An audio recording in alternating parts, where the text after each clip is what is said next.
एक जमाना था जब वायरल मौसम के हिसाब से हुआ करता था, लेकिन आजकल तो वायरल कभी भी हो जाता है और ये वायरल जो है वो कभी भी आपके मोबाइल फोन पर आ सकता है। तो आज ऐसी ही एक शख्सियत से मुलाकात करेंगे जो अक्सर वायरल होते रहते हैं, जिनकी बातें अक्सर वायरल होती हैं। बहुत स्वागत है अवध ओझा जी आपका। और सवाल जवाब बातचीत ये तो आप एक तरीके से कहा जाए कि आपके व्यक्तित्व से जुड़ा हुआ है।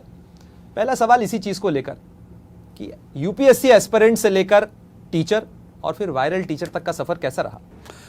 बहुत अच्छा सफ़र रहा। समय के साथ साथ चीज़ें बदलती रहीं। तैयारी किया और तैयारी ने एक व्यापक दृष्टिकोण दिया।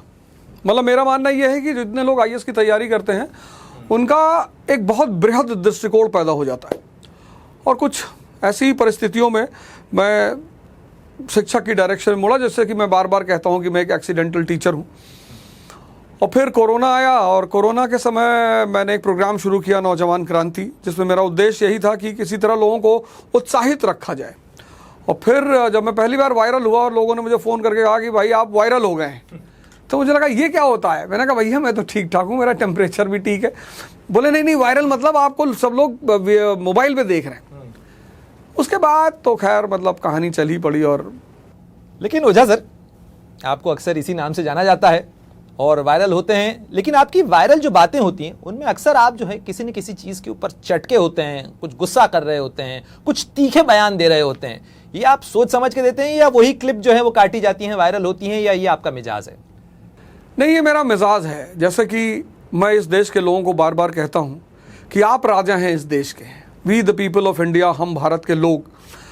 अब हम अगर अपने नौकर को 20,000 रुपये देते हैं कि जाओ भाई खरीदारी करके आओ, और वो आता है खरीदारी करके और हम उससे हिसाब नहीं मांगते, तो एक समय ऐसा आएगा जब वो हमारे पैसे को मिसयूज़ करने लगेगा। ऐसे ही जब तक इस देश के लोग बजट नहीं समझेंगे, बड़ी छोटी सी बात है, हमारा सरकार, हमारे प्रतिनिधि हमारा पैसा खर्चा करते हैं, हमारी जनता जानना ही नहीं चाहती।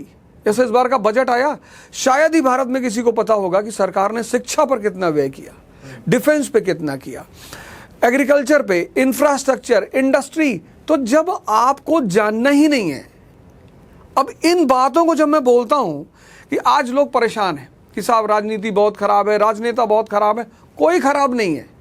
आप जागरूक हो जाओ, सब कुछ अच्छा हो जाएगा। लेकिन अक्सर वो ये देखता है कि जान भी ले तो उसका जोर तो चलता नहीं है। नहीं, जोर तब चलेगा, ये बड़ी अच्छी बात है। अगर वो जानेगा तो जागरूकता पैदा करेगा।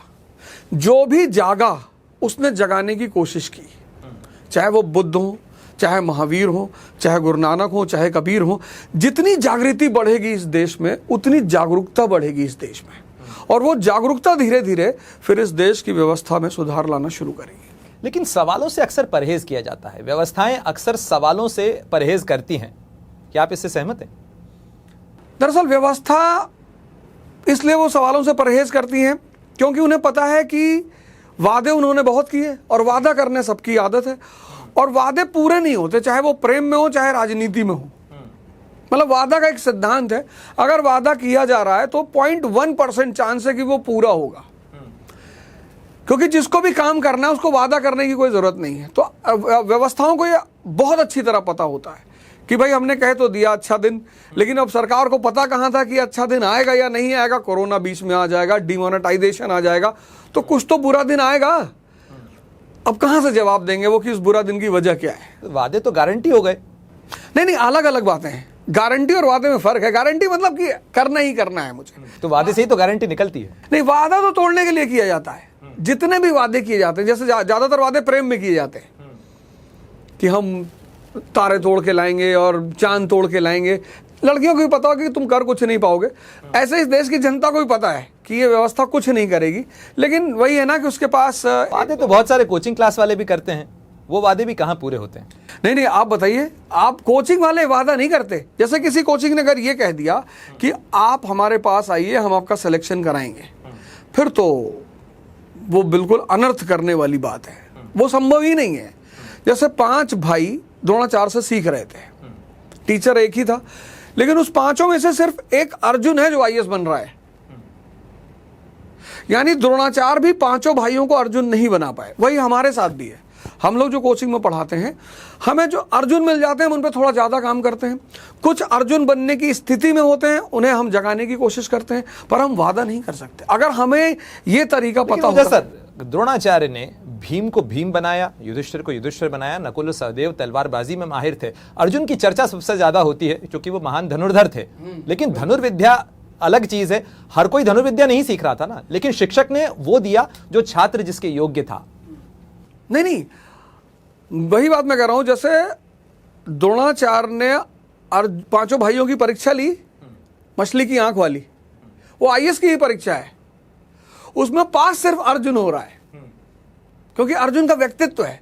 परीक्षा सबकी हुई। अब युधिष्ठिर ने कहा कि मुझे पेड़ दिखाई पड़ रहा है, पत्ते दिखाई पड़ रहे हैं, चिड़िया दिखाई पड़ रही।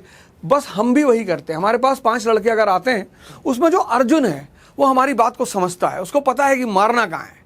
वो अर्जुन जीतता है, अगर उसकी महानता है वो हमें क्रेडिट देता है। लेकिन हम, जैसे द्रोणाचार्य ने 5 भाइयों को समान रूप से पढ़ाया, ऐसे हम भी सबको समान रूप से पढ़ाते हैं। आपका सबसे प्रिय अर्जुन कौन अब तक? राजू शुक्ला। क्यों? एक्चुअली जब वो मुझसे मिला तो मुझसे कहा कि सर मुझे ऑप्शनल में एंशिएंट हिस्ट्री रखना है। मतलब उस व्यक्ति को ये भी नहीं पता था कि ऑप्शनल में एक पूरा विषय होता है, इतिहास। उसमें आपको एंशिएंट भी पढ़ना है, मेडिवल भी पढ़ना, मॉडर्न भी पढ़ना। आया मुझसे कहा सर मुझे ऑप्शनल में, तब वैकल्पिक विषय होता था, तो उसने कहा मुझे सर एक ऑप्शनल में एंशिएंट हिस्ट्री रखना है। तो मुझे लगा कि यार इससे मना करने कि भैया तुम कुछ और करो, जब तुमको पता ही नहीं वैकल्पिक विषय क्या होता है। और फिर उस आदमी ने तैयारी की, मैंने उससे कहा कि तुम्हारी ऐसी ऐसी कमियां हैं, और फिर वो 3रे या शायद 4थे अटेम्प्ट में यूपी में डीएसपी हुआ। अगर उसकी इंग्लिश अच्छी होती तो वो लड़का आईएएस होता। तो वो, मतलब जिस आदमी का बैकग्राउंड बहुत वीक है पढ़ाई, जिसको ABCD से पढ़ना है, वो अगर आकर अपनी तैयारी को मजबूत करके सिलेक्शन लेता है तो वो बहुत बड़ी उपलब्धि। अगर आप ये वीडियो YouTube पर देख रहे हैं तो हमारे चैनल को सब्सक्राइब करें और बेल आइकन को दबाना ना भूलें। अगर आप Facebook पर ये वीडियो देख रहे हैं तो हमारे पेज को लाइक करें।